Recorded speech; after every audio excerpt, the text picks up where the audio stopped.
अस्सलाम वालेकुम नाज़रीन, तेलंगाना न्यूज़ टुडे में आपका खैर मक़दम है। मैं मोहम्मद इजहार। चीफ सेक्रेटरी सोमेश कुमार ने 17 सितंबर को मुनाकिद होने वाली कौमी यकजहती तकारीब के ज़िमन में आज हैदराबाद में वाक़ BRK भवन से डिस्ट्रिक्ट कलेक्टर्स, SPs और पुलिस कमिश्नर के साथ इंतज़ामात का जायज़ा लिया। चीफ सेक्रेटरी ने कहा कि हुकूमत ने तेलंगाना नेशनल इंटीग्रेशन डे की तकारीब के ताल्लुक़ से हिदायत जारी की हैं। उन्होंने कलेक्टर से कहा कि हर ज़िले में एक रैली निकालने के लिए तैयारियां की जाएं और एक मीटिंग के लिए भी इंतजामात किए जाएं जो 16 तारीख को मुनाकिद होगी। चीफ सेक्रेटरी ने तमाम महकमों के दरमियान तालमेल और मुहतात मनसूबाबंदी की अहमियत को भी उजागर किया। 17 सितंबर को हैदराबाद के बाग आमा में वज़ीर आला चंद्रशेखर राव कौमी परचम लहराएंगे, जबकि 18 सितंबर को हर ज़िले के एडमिनिस्ट्रेटिव सेंटर पर एक कल्चरल प्रोग्राम मुनाकिद किया जाएगा।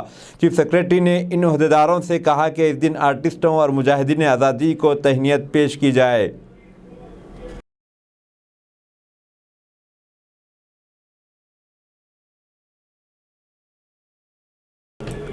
ममलिकती वज़ीर सयाहत किशन रेड्डी ने वज़ीर आला चंद्रशेखर राव पर जोर दिया है कि वरंगल में माइक्रो, स्मॉल और मीडियम इंटरप्राइजेस को 25 एकड़ अराज़ी हवाले करने के लिए दरकार इक़दामात में तेज़ी लाई जाए ताकि एक टेक्नोलॉजी सेंटर कायम किया जा सके।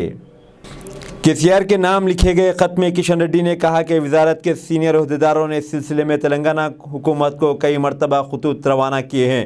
किशन रेड्डी के मुताबिक SMEs के मरकज़ी वज़ीर नारायण राणे ने भी 10 नवंबर को 2021 में KCR को एक ख़त लिखते हुए इन पर मज़कूरा अराज़ी हवाले करने के लिए ज़ोर दिया था, ताहम अब तक कोई नतीजा बरामद नहीं हुआ है। उन्होंने कहा कि करीमनगर और डंडू मेलारम में भी तौसीई मराकज़ के लिए अराज़ी की निशानदही के सिलसिले में ख्वाहिश की जा चुकी है। कोरुतू लेख राశారు।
दुब्बाक में आज दलित तंजीमों की जानिब से बीजेपी MLA रघुनंदन राव का पुतला नज़र आतिश किया गया। ये एहतजाज इसलिए किया गया क्योंकि पार्लियामेंट की नई इमारत को डॉक्टर BR अम्बेडकर से मौसूम करने के लिए मरकज़ी हुकूमत पर दबाव डालने की खातिर तेलंगाना असम्बली में पेश करदा करारदाद के मौके पर रघुनंदन राव ने वॉकआउट कर दिया था। दलित तंजीमों ने इस मौके पर रघुनंदन राव के खिलाफ नारेबाजी की। दुब्बाक के दलित लीडर्स ने कहा कि सारे असम्बली हल्के में वाक़ तमाम मवाज़ियात में इस तरह के एहतजाजी प्रोग्राम्स मुनाकिद किए जाएंगे। दलित लीडर्स ने कल रियासती असम्बली में मज़कूरा करारदाद पेश किए जाने पर वज़ीर आला चंद्रशेखर राव से इज़हार तशक्कुर किया। हैदराबाद में भी बाद दलित कारकुनों ने असम्बली में मज़कूरा करारदाद की हिमायत न करने पर बीजेपी के खिलाफ एहतजाज किया। దళితుల పట్ల ప్రేమ ఉండి ఒక దళిత మేధావిని ప్రపంచ మేధావిని గుర్తించినందుకు తెలంగాణ ప్రభుత్వానికి కృతజ్ఞత చెప్పుకుంటూ మరి నిన్నటి రోజు అసెంబ్లీలో ఏకంగా సభ మొత్తం ఏకగ్రీవంగా తీర్మానం చేసి పార్లమెంటుకు అంబేద్కర్ గారు పేరు పెడతా అంటే జీర్ణించుకున్నటువంటి బీజేపీ పార్టీ ఎమ్మెల్యే రఘునందన్ రావుకు దళితుల ఓట్లు కావాలి, దళిత లీడర్లు కావాలి, దెబ్బల మీద చేసుకొని ఓటు కుదుకుంటాడు కానీ మరి దళిత లీడర్లను గుర్తించిన సంఘటన ఉండదు। దళిత మేధావి కాదు, ప్రపంచ మేధావిని ఒక అంబేద్కర్ అవమానిస్తాడా? ఈయన జ్ఞానం శీలం ఏకత అంటారు, ఈయనకి ఏం జ్ఞానం ఉందో మాకు అర్థమైతే లేదు।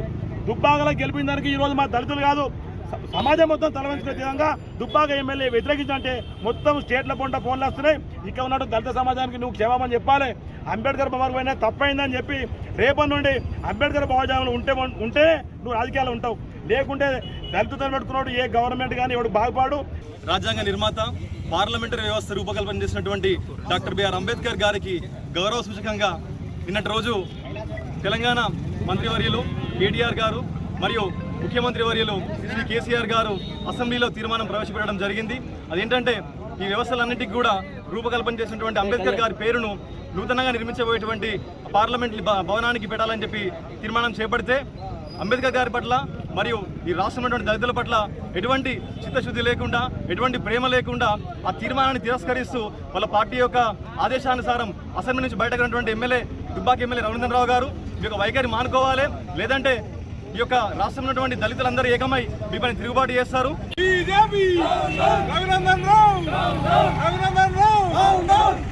रियासती गवर्नर डॉक्टर तमिलसाई सौंदरराजन ने आज कहा है कि हैदराबाद के यौम इंज़माम के मौके पर डायमंड जुबली तकारीब मनाना इन अफराद को भरपूर खराज पेश करना है जिन्होंने इस वक्त की निज़ाम हुकूमत के ख़िलाफ़ जद्दोजहद की।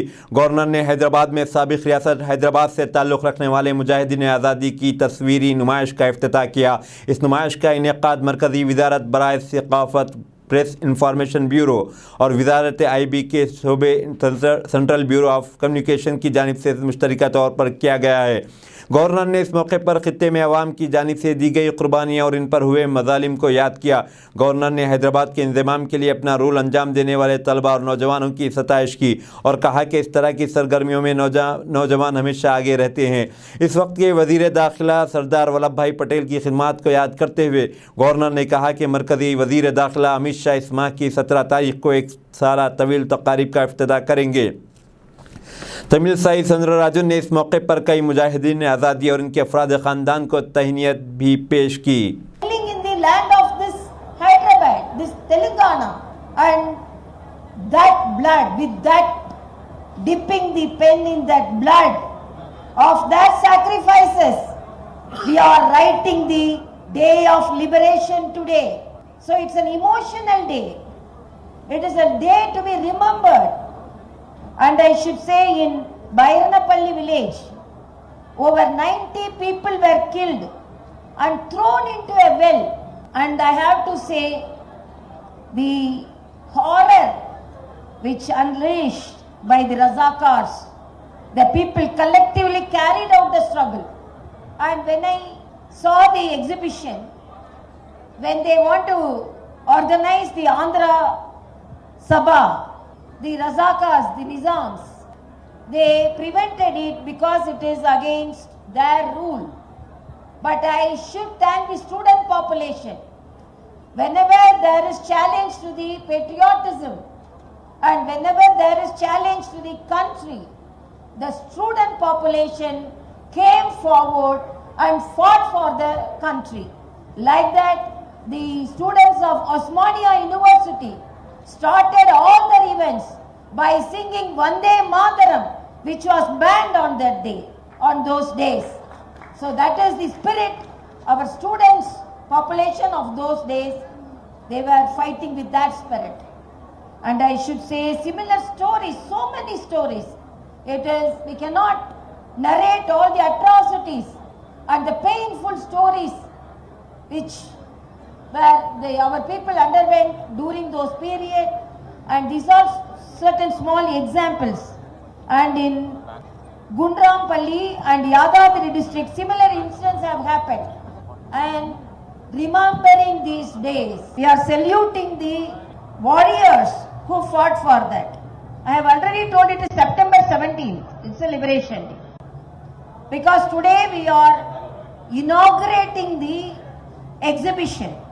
So that is, because we are inaugurating the exhibition, we are going to celebrate the September 17th because the Iron Man of our country, Sardar Vallabhbhai Patel, asked those people who were ruling the country whether you want the head or your crown. If you want your head, please leave Hyderabad. Liberate Hyderabad. So that was the challenge. So the Iron Man, the then Home Minister, September 17th, he liberated the Hyderabad. The present Iron Man, our Home Minister, is visiting Hyderabad to celebrate the Liberation Day because on September 17th, we have to celebrate. Bharatiya Janata Yuva Morcha की जानिब से आज जिले खम्मम में bike rally निकाली गई। जिले सदर सत्यनारायण और बीजेवाईएम के रियासती सदर व किसान मोर्चा स्टेट प्रेसिडेंट कोंडापल्ली श्रीधर रेड्डी ने इस बाइक रैली में हिस्सा लिया।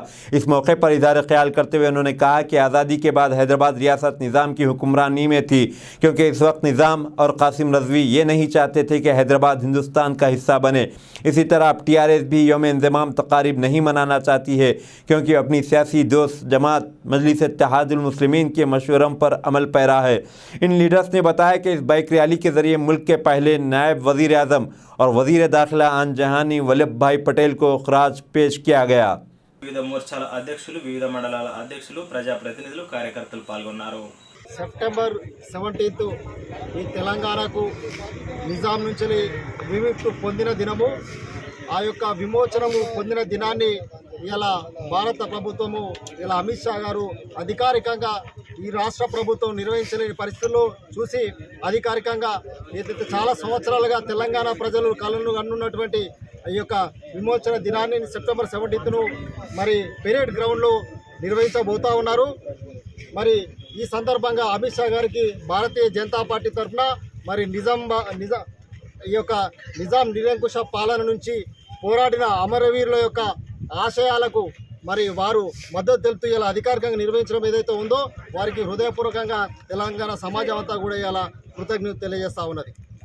ఒకవైపు వేలాది మంది అమరవీరులు తెలంగాణ గురించి పోరాటం చేసి రజాకార్లకు వ్యతిరేకంగా ఎంతోమంది అమరులయ్యారు. భారతదేశానికి సెప్టెంబర్ 1947 ఆగస్ట్ 15 నాడు స్వాతంత్రం వస్తే 13 నెలల తర్వాత ఈ యొక్క తెలంగాణకు మరి నిజాం నుంచి విముక్తి, ఆ రోజు విమోచన కలగడం జరిగింది.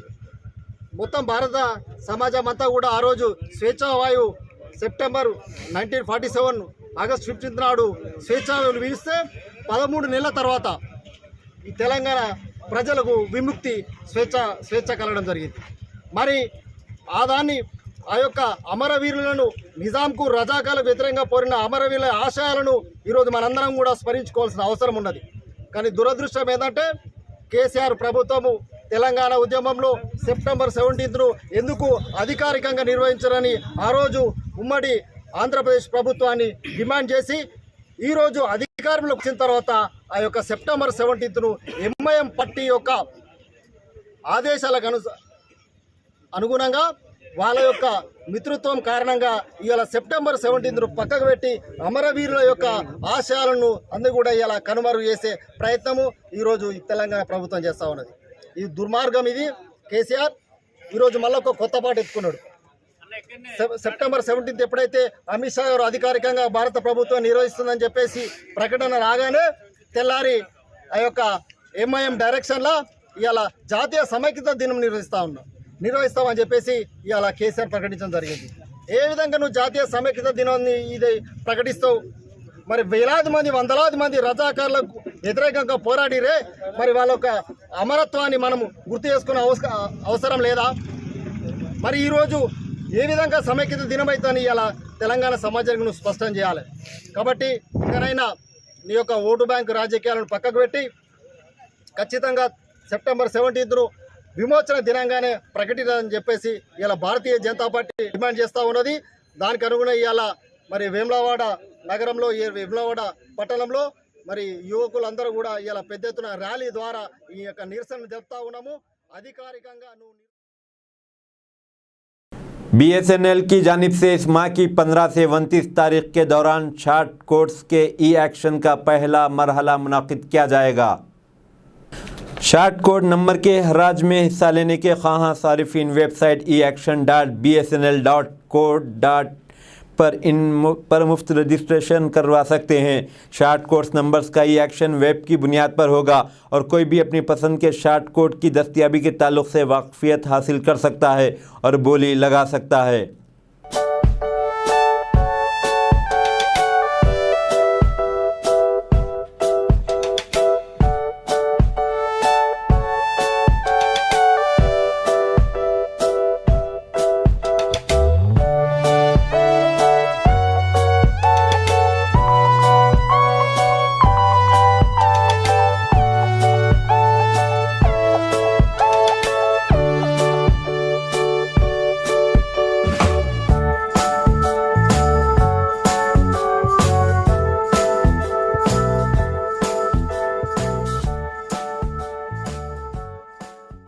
मुल्क भर में जारी कोविड टीका अंदाजी मुहिम के तहत अब तक 215 करोड़ 67 लाख शायद वैक्सीन की खुराकें दी जा चुकी हैं। सेहत की मरकज़ी वजारत ने कहा है कि गुज़िश्ता 24 घंटों के दौरान मुल्क भर में 5108 नए मामला दर्ज किए गए, जबकि सरगर्म केसों की तादाद 45,749 है। सेहतियाबी की शरह 98.71% है। गुज़िश्ता 24 घंटों के दौरान जुमला 5,675 कोविड मरीज़ सेहतियाब हुए हैं। मरकज़ी वज़ीर दाखिला अमित शाह ने कहा है कि ये वक्त का अहम तकाज़ा है कि ज़बानी एहसास कमतरी से बाहर निकलते हुए बेहतर मुस्तक़बिल के लिए तमाम हिंदुस्तानी ज़बानों को कबूल किया जाए। अमित शाह सूरत में दूसरे ऑल इंडिया राजभाषा सम्मेलन के इफ्तिताह के बाद खिताब कर रहे थे। ये प्रोग्राम हिंदी राजभाषा दिवस के मौके पर मुनाकिद किया गया। शाह ने कहा कि ज़बान इज़हार ख्याल का एक ज़रिया है और किसी की सलाहियतों जांचने का पैमाना नहीं है। उन्होंने नौजवानों पर जोर दिया कि ज़बानों से मुतालिक एहसासी कमतरी से बाहर निकल आएँ और अपनी ज़बान का एहतराम करें। राजभाषा दिवस के मौके पर ऑल इंडिया रेडियो में एक प्रोग्राम मुनाकिद हुआ। तमाम ओहदेदारों और स्टाफ को हिंदी दिवस के मौके ताल्लुक़ से मरकज़ी वज़ीर दाखिला के बयान को पढ़कर सुनाया गया। हमारे शिक्षा राज्य मंत्री श्री राजकुमार रंजन जी, मेरे साथ उपाध्यक्ष संसदीय राजभाषा समिति के उपाध्यक्ष हैं श्री भर्तृहरि मेहताब जी। मैं एक बात बीच में बताना चाहता हूं कि मैं पदेन अध्यक्ष हूं, भर्तृहरि जी उपाध्यक्ष हैं। हम दोनों हिंदी नहीं बोली जाती है ऐसे राज्य से आते हैं। मैं गुजरात से आता हूं, वो उड़ीसा से आते हैं। गुजरात के दमदार और यशस्वी गृह मंत्री भाई हर्ष संघवी जी, हमारी सचिव बहन अंशुली आर्या जी, और आज सूरत नगरी में यहां पर आए हुए सभी राजभाषा प्रेमियों को मेरा मन से प्रणाम नमस्कार। सबसे पहले तो मैं देश और दुनिया के सभी हिंदी प्रेमियों को आज हिंदी दिन की बहुत बहुत शुभकामनाएं देना चाहता हूं। हम सब के लिए संविधान सभा के निर्णय को सिर्फ याद करने का दिन नहीं है। मोदी जी ने कहा है कि 75 साल से 100 साल ये जो अमृत काल है, इस संकल्प लेने का और संकल्प की सिद्धि करने का समय है। हम सब ने, पूरे देशवासियों ने संकल्प लेने की जरूरत है कि 25 साल के अंदर हमारा देश कोई भाषा की लघुता ग्रंथि से मुक्त होकर हमारी स्वभाषाओं में देश का विकास करेगा और देश को दुनिया के सर्वोच्च स्थान पर पहुंचाएगा। हमारी राजभाषा, हमारी स्थानीय भाषाएं विश्व की सबसे समृद्ध भाषाओं में, और जब तक हम ये बात का संकल्प नहीं करते कि इस देश का शासन, इस देश का प्रशासन, इस देश का ज्ञान, इस देश का अनुसंधान हमारी भाषाओं में होगा, राजभाषा में होगा, तब तक इस देश की क्षमताओं का हम उपयोग नहीं कर सकते हैं। मित्रों, ये सब चीजों को आज संकल्पित करने का दिन है। इसलिए मैं देश भर में, दुनिया भर में फैले हुए हिंदी प्रेमियों को, राजभाषा प्रेमियों को कहना चाहता हूं कि ऐसा मत समझिए कि राजभाषा के विस्तृत करने का, राजभाषा को आगे बढ़ाने की लड़ाई जो है वो हम पीछे छोड़ चुके हैं। मौका ही अब आया है ये लड़ाई को आगे बढ़ाने का, मौका ही अब आया है ये लड़ाई को जीतने की स्थान पर ले जाने का। मित्रों, आज सूर्यपुत्री ताप्ती के किनारे पर इस विशाल सभागार में हिंदी सम्मेलन को देखकर, राजभाषा सम्मेलन को देखकर मन को बड़ा आराम मिलता। हिंदी के इस सम्मेलन के लिए, राजभाषा के इस सम्मेलन के लिए हमने सूरत का चयन इसलिए किया था, दो कारण थे। एक तो सूरत वीर नर्मद की भूमि है। वीर नर्मद ने शायद देश में सबसे पहले अपनी भाषाओं के महत्व को उजागर किया था। उन्होंने देश भर में अपनी भाषाओं में इस देश का व्यवहार हो, इसका आग्रह रखा था। उन्हें पूरे गुजराती लोगों को एक स्वप्न दिया था, गरवी गुजरात का, और उसके साथ साथ उन्होंने अंग्रेजों के खिलाफ सबसे पहले कहा था, इस देश का शासन, इस देश का व्यवहार ये हिंदी में चलना चाहिए, कोई विदेशी भाषा में नहीं चाहिए। ये वीर नर्मद की भूमि है। और दूसरा, ये सूरत उत्साह की भूमि है। ये सूरत मनोरथ रखने वालों की भूमि है, और ये सूरत मनोरथ सिद्ध करने वालों की भी भूमि है। इसीलिए सूरत को हमने तय किया था। पहले काशी में गए थे, यहां खड़ी बोली से हिंदी का आज का स्वरूप लाने में काशी का बहुत बड़ा योगदान रहा। और आज सूरत आए हैं, जहां वीर नर्मद के 1900 के ईस्वी सन 1900 के पहले के संकल्प को चरितार्थ करने का संकल्प। मरकजी हुकूमत दोनों तेलुगु रियासतों तेलंगाना और आंध्र प्रदेश के चीफ सेक्रेटरियों की एक मीटिंग मुनाकिद करेगी, जिसमें एपी तंजीम जदीद एक्ट 2014 के तहत ज़ेर इल्तिवा मामलात पर बातचीत की जाएगी। ये मीटिंग इस माह की 27 तारीख को नई दिल्ली में मुनाकिद होगी। हैदराबाद टास्क फोर्स पुलिस ने रूबी होटल आतिशजनी वाक़े के सिलसिले में आज 4 मुल्ज़िमीन को तहवील में ले लिया। गिरफ्तार शुदा अफराद में रंजीन सिंह बग्गा, समीत सिंह बग्गा, सुदर्शन नायडू और सुपरवाइजर शामिल हैं। पुलिस ने इन अफराद को इनके मेट्रल में वाक़ फार्म हाउस से गिरफ्तार किया, जहां वह छुपे हुए थे। मुख्तलिफ दफ़ात के तहत इन अफराद के खिलाफ केसेस दर्ज किए गए हैं।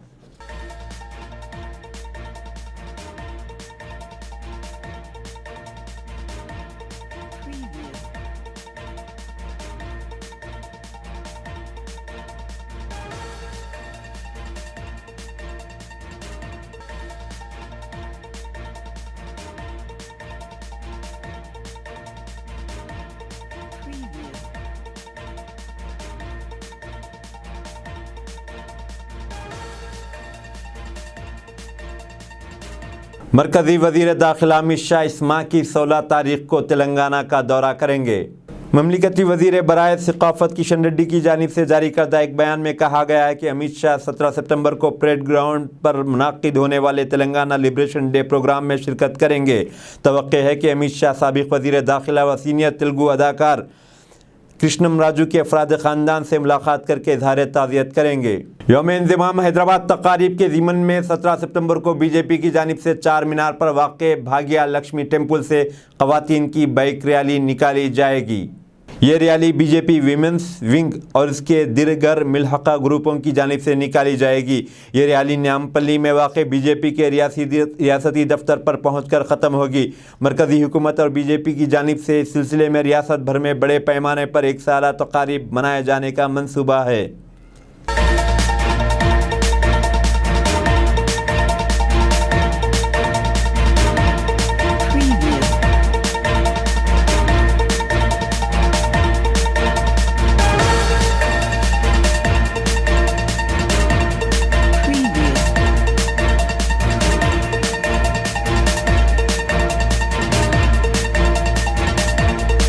नेल्लूर ज़िले के कौली कस्बे के श्री चैतन्य प्राइवेट स्कूल के तालिब इल्मों के साथ नारवा सलूक बहस का मौजू बन गया है।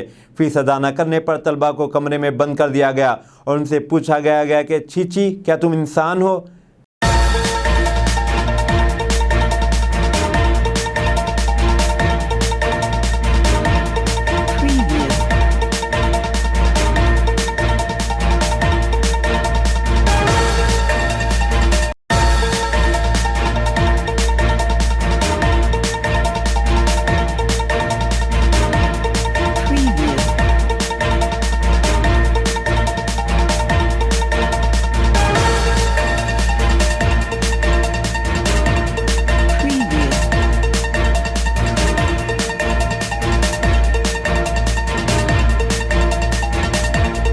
स्कूल में पढ़ने वाले चंद गरीब तलबा ने अपनी फ़ीस की अदायगी में ताख़ीर कर दी थी। कॉरपोरेट तालीमी इदारों में मनमानी फ़ीस वसूली पर किसी किस्म की रोकथाम नहीं लगी है। इन इदारों को गरीब बच्चों पर तरस नहीं आता। अगर फ़ीस की अदायगी में ताख़ीर हो तो वालिदैन से बातचीत की जा सकती है, लेकिन बच्चों के साथ गैर इंसानी सलूक किया जा रहा है। कुछ स्कूलों ने तालीम को सिर्फ तिजारत बना दिया है। हुकूमती ज़ाब्तों पर अमल नहीं किया जा रहा है। इन कॉरपोरेट स्कूलों का रवैया लोन ऐप्स को हरासा करने जैसा है। फ़ीस सही वक्त पर अदा न कर होने पर कुछ तलबा के वालिदैन ने अपनी शिकायत का इजहार करते हुए कहा कि स्कूली वालों का रवैया लोन ऐप्स के तंग करने वालों से भी बदतर है। మనోభావాలు దెబ్బతీయొద్దని మీరు ఈ రకంగా పిల్లల్ని సెపరేట్ చేసి పక్కన నించోబెడితే ఎలా వాళ్ళు మళ్ళీ క్లాస్ తరగతిలో కూర్చుంటారు? వాళ్ళు ఏ రకమైనటువంటి భావనకు గురవుతారు? వాళ్ళు విద్య పట్ల ఏ రకమైనటువంటి దృష్టి సారించగలరు అని ఒక్కసారి యాజమాన్యం ఆలోచన చేయాలా? ఎక్కడా కూడా ఫీజుల విషయంలో తల్లిదండ్రులతో మాట్లాడగాని విద్యార్థులతో మాట్లాడేది, విద్యార్థుల్ని అందరి ముందు పక్కకి తీసుకొచ్చేది, కింద ఒక రూమ్ లో బంధించి మీ ఇష్ట ప్రకారం మీరు ప్రవర్తించేది, వచ్చినటువంటి తల్లిదండ్రులతో వాగ్వాదాన్ని దిగేది, ఇవన్నిటినీ కూడా మేము తీవ్రంగా ఖండిస్తున్నాం. మా హక్కులను కానీ మేము మిగతా విద్యార్థుల యొక్క హక్కులతో పాటు మా హక్కులను కూడా మేము సాధించుకునేదానికి तेलंगाना कांग्रेस की जानिब से हादसात में मरने वाले पार्टी कारकुनों के खानदानों में फीकस 2 लाख रुपए के चेक्स की तकसीम। तेलंगाना कांग्रेस कमेटी ने हादसात में फौत होने वाले पार्टी कारकुनों के खानदानों में राजीव गांधी एक्सीडेंट इंश्योरेंस के चेक्स तकसीम किए। टीपीसीसी चीफ रेवंत रेड्डी, साबिक वजीर मोहम्मद अली शब्बीर और दूसरों ने 9 अफराद में चेक तकसीम किए। दीगर मुतवफ़ी कारकुनों के ख़ानदानों को चेक घर पर भेजे जाएंगे। इस मौके पर खिताब करते हुए रेवंत रेड्डी ने इन कारकुनों को मुबारकबाद दी जिन्होंने 90 दिनों में रियासत तेलंगाना के 45 लाख रुकनियत का इंदराज किया। उन्होंने कहा कि 45 लाख मेंबरान को 2 लाख रुपये का हादसा इंश्योरेंस फ्राहम किया जा रहा है। अब तक 427 मेंबरान की मौत हो चुकी है। इन सबको एक्सीडेंट इंश्योरेंस फ्राहम किया जा रहा है। उन्होंने कहा कि 129 लोगों ने हादसा इंश्योरेंस से मुतालिक सर्टिफिकेट जमा करवाए हैं। रेवंत रेड्डी ने सर्टिफिकेट जमा न करने वालों से कहा कि वो जल्द अज जल्द इस अमल को मुकम्मल करें। कांग्रेस के रियासती उमूर के इंचार्ज मानिकम टैगोर और दीगर कायदीन ने इस तकरीब में शिरकत की।